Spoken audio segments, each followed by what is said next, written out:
Hello, hello. I'm over here getting my back together and I'm over here thinking deep because it's late. But for those of you who don't know, like growing up, I was that kid who was sent to family member to family member. I was a ward of the court.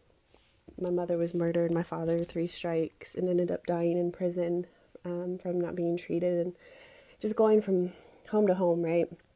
With all of these different expectations and being treated certain ways because I was light, bright, nearly white, red boned, not black enough. I spoke too proper, so I was too white, but I was too black. And I just really had all of these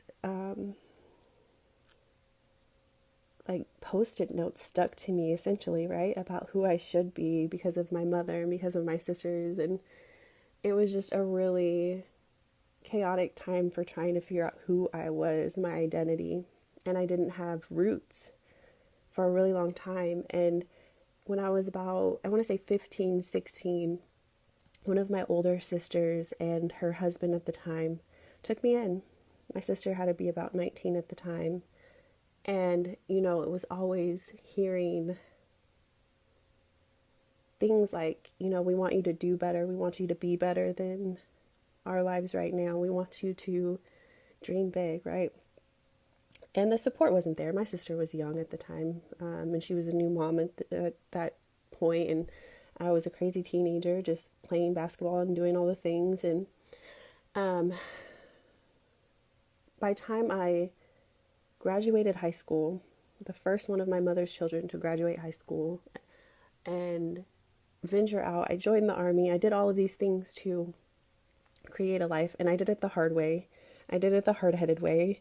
I definitely didn't take the easy route, and I always felt like I had to prove myself, and ego was really big, and the stigma and the shame because everyone's like, oh, well, you look this way, so you must have gotten your rank by doing shady stuff or whatever, right? And just wanting to really prove to everyone that I wasn't something, that I had not really taken the time to figure out who I was.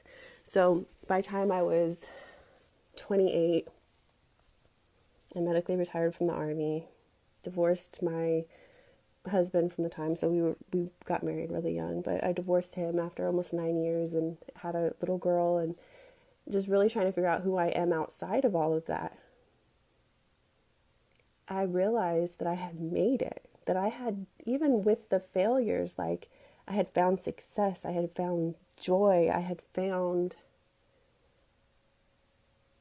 the life that people had told me, like my sister and her husband had told me, like, we want better for you. And I had better, even on my own, even after rebuilding a life after divorce, where I gave my ex husband everything, the house, the cars, everything except for our child. That's the only thing I took. And instead of being celebrated, the most hurtful thing was the people throughout my life, aunts, uncles, people who took care of me as I was a ward of the court and things like that, that had said, be better than your mom, be better than your dad, be better than your circumstances. And I only knew survival mode. And they were still placing me in this role that I was in at 14, 15, 16 years old, where I was a walking trauma response at 30. And then instead of celebrating me for buying another house but on my own, getting another car paid off on my own, a motorcycle paid off on my own, starting a business on my own, they continued to let me do things on my own instead of joining me or celebrating me or being a part of it with me when I really wanted them to be. We don't talk about that. We don't talk about how when we grow up with people, we sometimes we outgrow them and we want to take them with us and we can't, but we can't stop growing. We can't stop growing, and that lesson has been one of the most challenging lessons for me personally to learn. Let me know if you resonate with this or not, but we almost feel for me, I operated for a long time out of guilt, shame, obligation. This person took me in at this age. I'm obligated to treat them this way, even though they treated me like crap. Or this person did this. So if I don't do this for them, then, I'm going to be fearful of whatever.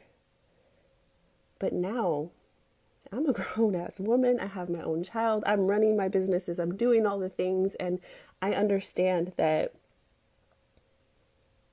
the only way to break this is to be there and support others and let them know that there's going to be times where you travel, where you grow, where you expand your consciousness, your spirituality, your whatever it is, in a way where your family, your friends, they can't come with you. You have to do it on your own, because this journey of life,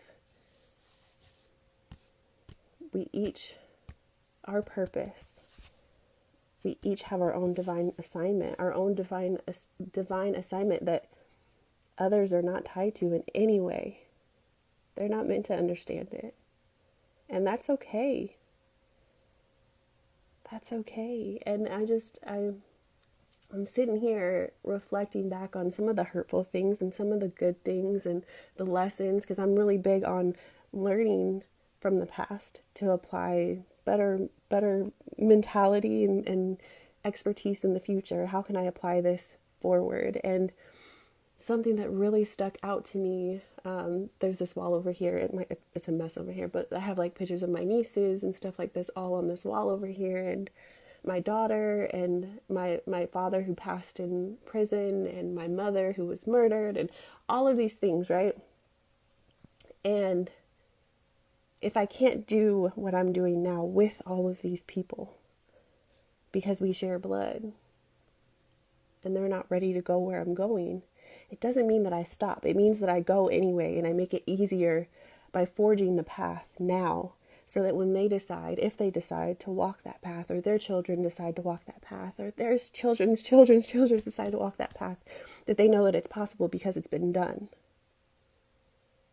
That they know it's possible because it's been done. Because for me, looking back on my childhood, looking back on my parents, looking back on my caregivers and things like that, for the longest time, I didn't think I could ever be worthy or even dream of accomplishing what I've accomplished up into this moment. It's emotional, like, wow. We really are in a time where we can change not only our lives, but the lives of others just by the footprint that we leave, the mark, the legacy that we leave on the world around us. How freaking amazing is that? And we can change it at any moment in time. Like, that is so freaking amazing. And it's not to say that it's simple and change can happen overnight just like that. But it means that when you stand in your power and you own that knowledge, you can start aligning with your actions to get where you want to go. Be who you want to be. And I just think that's freaking awesome. So just random thoughts I wanted to share as I'm over here